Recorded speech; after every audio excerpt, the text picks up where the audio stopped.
historically, disabilities can be anything. I remember reading a case once of a child. He was of mixed parentage, and he actually had slightly reddish hair. Among all his classmates, he was the only one with this sort of physical trait, and that actually made him a target. Well, we're not saying it's a disability such as spinal cord injury or COPD or something. It still is. It still definitely defined his ability to interact in society. Obviously, physical impairments, things you're born with, being disabled, having an accident that makes you ill, that's going to affect it as well. Gender. I mean, we still know that women are subjugated in all different societies. And then some people can actually argue whether or not it is a disability or not. Geographical backgrounds, some people still are discriminated against based off where they're born. And then social constructs, being born out of wedlock used to be a terrible, terrible thing. I remember reading something about children born of GI and Japanese mothers had a terrible time of it. So it's definitely an interesting background as to what would make a disabled in a disabled setting.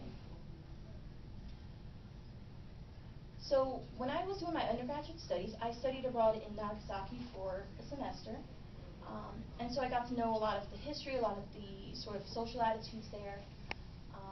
So, obviously everyone knows what happened in Hiroshima, in Nagasaki. There was a big problem with people who were from the city not being able to marry outside of their province, outside of their region. They were seen as damaged goods, as people who otherwise were unmarriageable, unclean, tainted. So what a lot of people ended up doing was leaving either city, and changing their names and moving to a big city where that wasn't an issue. And this is really identified in Barefoot Gen, which was, has anyone seen that? Has anyone read the manga?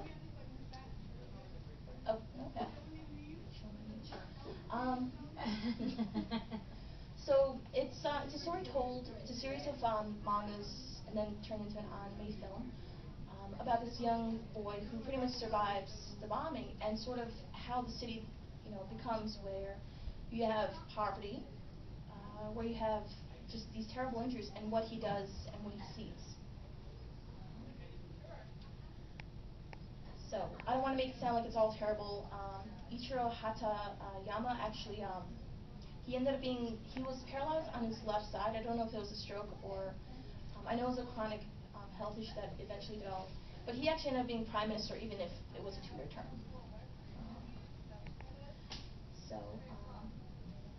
Disabilities have not had a high level of accommodation in most of people's lives, in most of human history. Everyone knows that Sparta would examine children upon birth to see if someone was weak or someone needed a little bit of assistance, and that assistance ended up being left in the wild by themselves.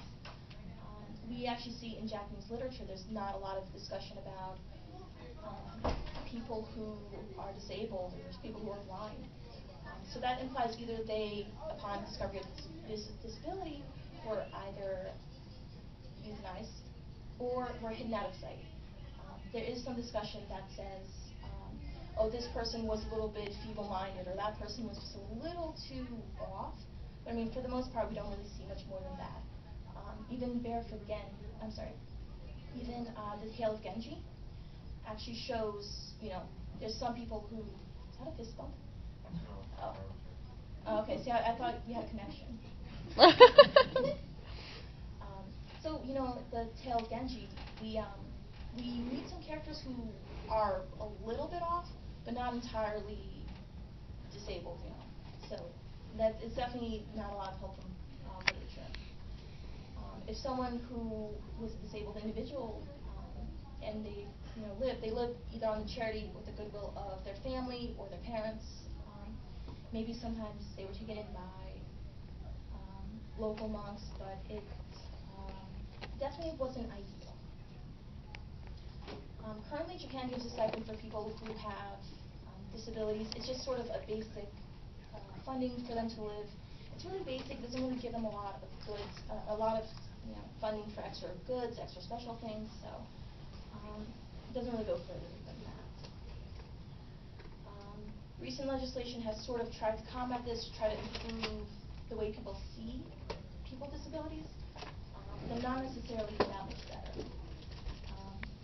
The fundamental law for disabled persons was promoted in '93, and they had such basic things like, we're going to help people with disabilities integrate into normal society, because that's such a radical idea. It took until the 1990s to get that across.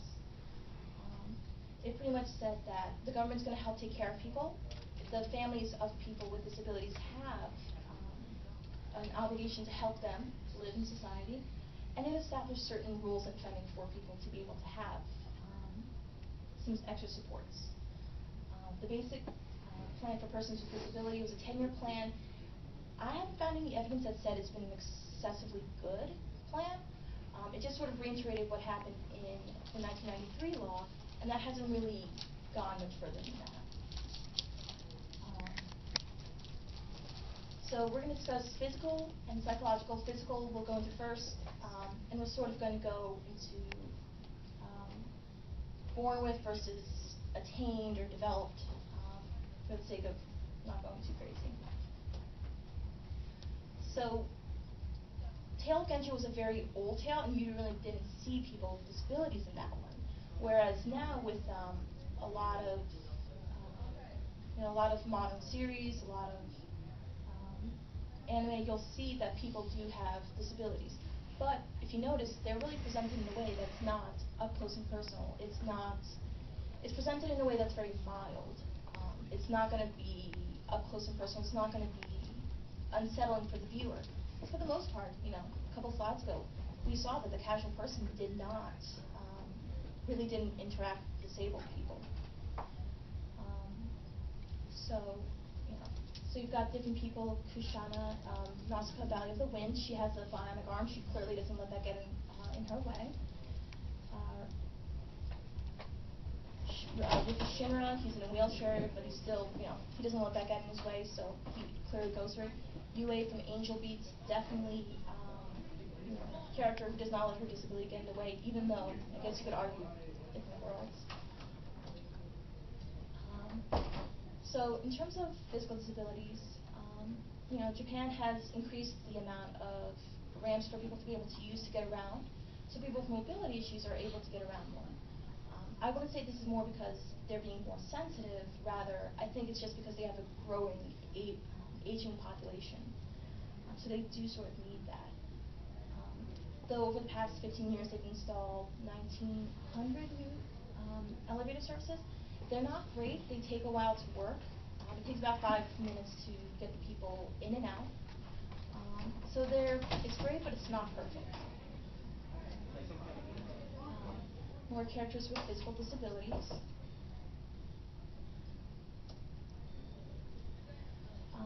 So, fetishization of disabilities. I've seen way too, maybe I just look at too much fan art, but I've seen way too many pictures of this little girl in different situations.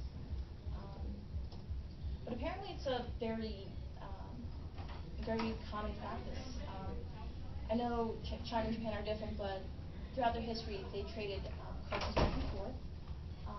And one of their created disabilities was actually a point of attraction. Women with full unbound feet were considered uncivilized, uncultured, and they were not marriageable. So that might be just a slight step from it.